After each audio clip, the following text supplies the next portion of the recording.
Good morning, everyone. Today, we're embarking on a journey to enhance our academic vocabulary. We won't just learn definitions. We'll understand how these words interact within professional and academic contexts. By the end of this session, you'll feel confident using these terms in your university assignments. This session is designed to give you the linguistic tools for academic excellence. We'll explore essential terms, focusing on their translations, thematic groupings, and practical applications. We're building a strong foundation for your academic success, and that starts with precise language. Why does vocabulary matter? It's the foundation of your academic voice. When you use precise words, your arguments become more persuasive and your writing more professional.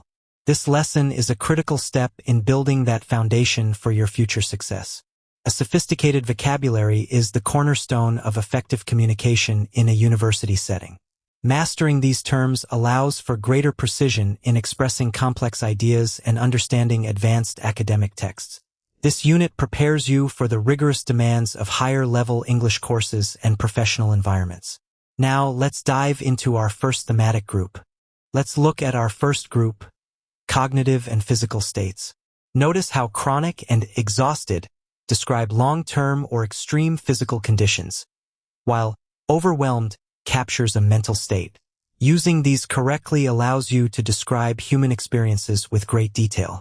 Organizing vocabulary into thematic clusters significantly improves memory retention and contextual understanding.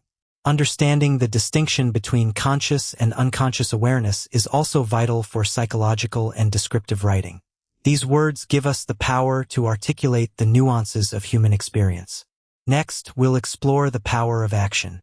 Now, let's discuss action. In academic writing, your choice of verbs is crucial. Words like enhance and justify show a high level of critical thinking. When you say you are engaged in a task rather than just doing it, you demonstrate a more professional attitude. Verbs serve as the functional core of academic discourse, driving analysis and description forward. Essential cognitive verbs like concentrate, focus, and engage are central to discussing study habits and research. Furthermore, terms such as advance, enhance, and progress are indispensable when describing improvement, growth, and development in any field. These verbs will empower your academic writing. But how do we describe things with precision? Let's find out. Describing the world requires precision. Is a change just big, or is it significant?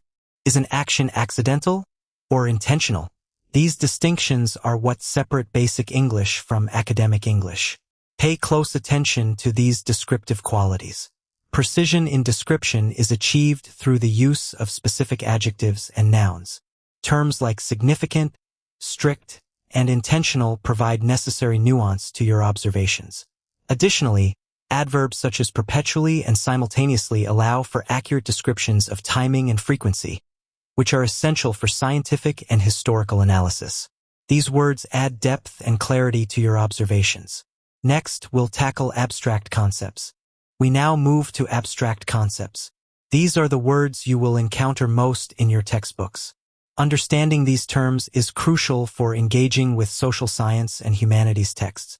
Concepts like justice and crisis aren't just words. They are complex ideas that form the basis of many societal discussions. Learning to use them correctly will help you participate in deeper academic debates. This builds on our previous discussion of descriptive qualities, showing how specific words define larger societal frameworks. We will next explore how we quantify these concepts. In research, numbers need words to give them meaning. This slide focuses on quantitative analysis and degree. Accuracy in measurement is a requirement for professional reporting and data analysis. Whether you are discussing the maximum capacity of a system or a significant increase in data, these terms ensure your reporting is accurate and meets university standards.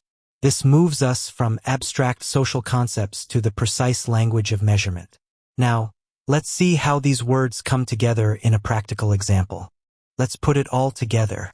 This slide shows how our vocabulary words live together in real-world stories.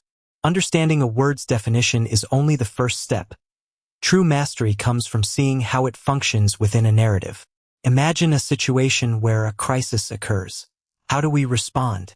We look for justice, we build a structure, and we try to control the situation. This demonstrates the interconnected meaning and logical progression of these terms. This contextual application sets us up for an interactive exercise. Now it's your turn. This interactive exercise helps you practice the logic of the English language. Look at the passage on the screen. Can you see how crisis fits the situation? And why justice is what the people demand?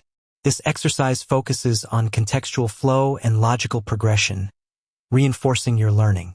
After this, we will discuss strategies for long-term mastery.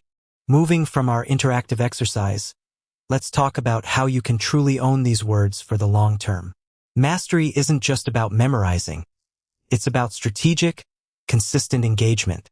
You'll want to integrate these new terms into your daily routine, making them a natural part of your academic toolkit. This means actively using them in your writing and speaking, not just recognizing them passively. And remember, teaching a concept to someone else is one of the most powerful ways to solidify your own understanding. We've covered a lot of ground today, and I hope you feel more confident about the Unit 7 vocabulary. We didn't just define words. We explored how they group thematically and how they apply in practical contexts. A strong vocabulary is more than just a list of words. It's a powerful asset that will open doors in your academic and professional life. Next, we'll open the floor for your thoughts and questions. Now, let's take a moment for final reflections and any questions you might have. Think about which words resonated most with you today, or perhaps which ones still feel a bit challenging. This is your chance to clarify any nuances or ask for more usage examples. Your active participation now will further solidify your learning.